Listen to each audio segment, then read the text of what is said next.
ನಮಸ್ಕಾರ ಸ್ನೇಹಿತರೆ, ಮಹಾಚಂದ್ರ ಯೂಟ್ಯೂಬ್ ಚಾನಲ್ಗೆ ತಮ್ಮೆಲ್ಲರಿಗೂ ಆತ್ಮೀಯವಾದಂತಹ ಸ್ವಾಗತ. ಸ್ನೇಹಿತರೆ, ಇಂದು ನೋಡಿ ಸರ್ಕಾರಿ ನೌಕರರ ಸಂಘದಿಂದ ಸರ್ಕಾರದ ಪ್ರಧಾನ ಕಾರ್ಯದರ್ಶಿ, ಮುಖ್ಯ ಕಾರ್ಯದರ್ಶಿ ಅವ್ರನ್ನ ಭೇಟಿ ಮಾಡ್ತಾ ಇದ್ದಾರೆ. ಸೊ 7ನೇ ವೇತನ ಆಯೋಗದ 2ನೇ ವರದಿಯನ್ನು ಜಾರಿ ಮಾಡೋದಕ್ಕೋಸ್ಕರ ಒಂದು ಮನವಿಯನ್ನು ಸಲ್ಲಿಸಿ ಮತ್ತು ಇನ್ನಷ್ಟು ಸರ್ಕಾರಿ ನೌಕರರ ಪರವಾದ ಬೇಡಿಕೆಗಳನ್ನು ಈಡೇರಿಸುವಂತೆ ಒಂದು ಕೋರಿಕೆಯನ್ನು ಸಲ್ಲಿಸೋದಕ್ಕೋಸ್ಕರ ಇಂದು ಪ್ರಧಾನ ಕಾರ್ಯದರ್ಶಿ ಅವರನ್ನು ಭೇಟಿ ಮಾಡ್ತಾ ಇದ್ದಾರೆ. ಸೊ ಇದ್ರ ಬಗ್ಗೆ ಒಂದಷ್ಟು ಮಾಹಿತಿ ನಾನು ಈ ವಿಡಿಯೋಲಿ ನಿಮಗೆ ಹಂಚ್ಕೊತಾ ಇದ್ದೀನಿ ನೋಡಿ. ಅದರ ಜೊತೆಗೆ ಕೆನೆಪದರ ವಾರ್ಷಿಕ ಆದಾಯ ಮಿತಿಯನ್ನು ಹೆಚ್ಚಳ ಮಾಡಬೇಕು ಅಂತ ಒಂದು ಆಗ್ರಹವನ್ನು ಮಾಡ್ತಾ ಇದ್ದಾರೆ. ಸೊ ವಿಡಿಯೋ ಸ್ಕಿಪ್ ಮಾಡ್ದೇ ಪೂರ್ತಿಯಾಗಿ ನೋಡಿ. ಹಾಗೆ ನಮ್ಮ ಚಾನಲ್ನ ಇನ್ನೂ ಯಾರ್ಯಾರು ಸಬ್ಸ್ಕ್ರೈಬ್ ಮಾಡ್ಕೊಂಡಿಲ್ಲ ಅವರು ಈ ಕೂಡಲೇ ಸಬ್ಸ್ಕ್ರೈಬ್ ಮಾಡ್ಕೊಳ್ಳಿ ಅಂತ ಹೇಳ್ತಾ ಬನ್ನಿ ಸ್ನೇಹಿತರೆ. ಹಾಗಾದರೆ ಇನ್ನು ಏನೇನು ಮಾಹಿತಿನ ಹಂಚ್ಕೊಳ್ಳೋದಕ್ಕೋಸ್ಕರ ಇವರು ಪ್ರಧಾನ ಕಾರ್ಯದರ್ಶಿ ಅವರನ್ನು ಭೇಟಿ ಮಾಡ್ತಾ ಇದ್ದಾರೆ ಅಂತ ನೋಡೋಣ. ರಾಜ್ಯದ 7ನೇ ವೇತನ ಆಯೋಗದ 2ನೇ ವರದಿಯನ್ನು ಬಿಡುಗಡೆಗೊಳಿಸಿ ವರದಿಯಲ್ಲಿನ ಹಲವು ಶಿಫಾರಸು ಹಾಗೂ ಆಡಳಿತಾತ್ಮಕ ದೃಷ್ಟಿಯಿಂದ ಸೂಚಿಸಿರುವ ಅಂಶಗಳನ್ನು ಅನುಷ್ಠಾನಗೊಳಿಸಬೇಕು ಸೇರಿದಂತೆ ಹಲವು ಬೇಡಿಕೆಗಳನ್ನು ಸರ್ಕಾರದ ಮುಂದೆ ಇಡಲು ರಾಜ್ಯ ಸರ್ಕಾರಿ ನೌಕರರ ಸಂಘ ನಿರ್ಧರಿಸಿದೆ. ಸರ್ಕಾರದ ಮುಖ್ಯ ಕಾರ್ಯದರ್ಶಿ ಶಾಲಿನಿ ರಜನೀಶ್ ಅವರ ಅಧ್ಯಕ್ಷತೆಯಲ್ಲಿ ಫೆಬ್ರವರಿ 21ರಂದು ನಡೆಯಲಿರುವ ರಾಜ್ಯ ಸರ್ಕಾರಿ ನೌಕರರ ಸಂಘದ ಪದಾಧಿಕಾರಿಗಳ ಸಭೆ ನಡೆಯಲಿದ್ದು ಈ ವೇಳೆ ಹಲವು ಬೇಡಿಕೆಗಳನ್ನು ಮಂಡಿಸಲಿದ್ದಾರೆ. ನೋಡಿ,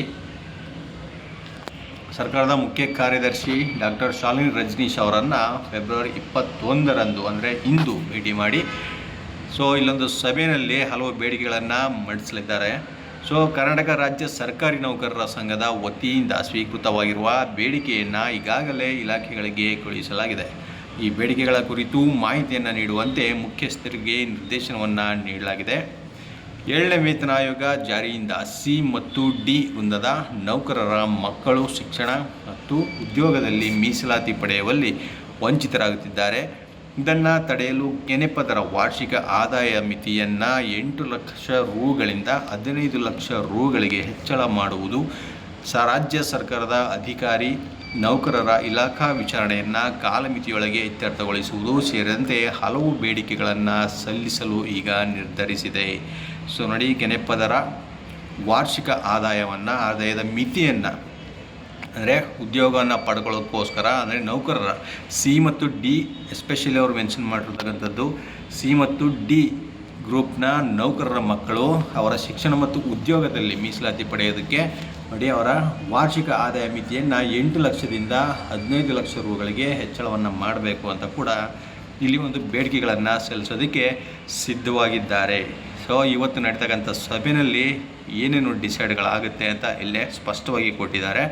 ನೋಡೋಣ ಸ್ನೇಹಿತರೆ, ಸರ್ಕಾರಿ ನೌಕರರಿಗೆ ಸಂಬಂಧಪಟ್ಟಂತೆ ಅವರ ಪರವಾಗಿ ಎಷ್ಟು ನಿರ್ಧಾರಗಳು, ಎಷ್ಟು ಬೇಡಿಕೆಗಳು ಸಲ್ಲಿಕೆಯಾಗಿ ಎಷ್ಟು ನಿರ್ಧಾರಗಳನ್ನು ಕೈಗೊಳ್ಳುತ್ತಾರೆ ಅಂತ ಕಾದು ನೋಡೋಣ. ಮತ್ತಷ್ಟು ಇದೇ ರೀತಿ ಮಾಹಿತಿಗಳ ಜೊತೆಗೆ ನಾನು ನಿಮ್ಮನ್ನು ಭೇಟಿ ಮಾಡ್ತೇನೆ. ನಮಸ್ಕಾರ.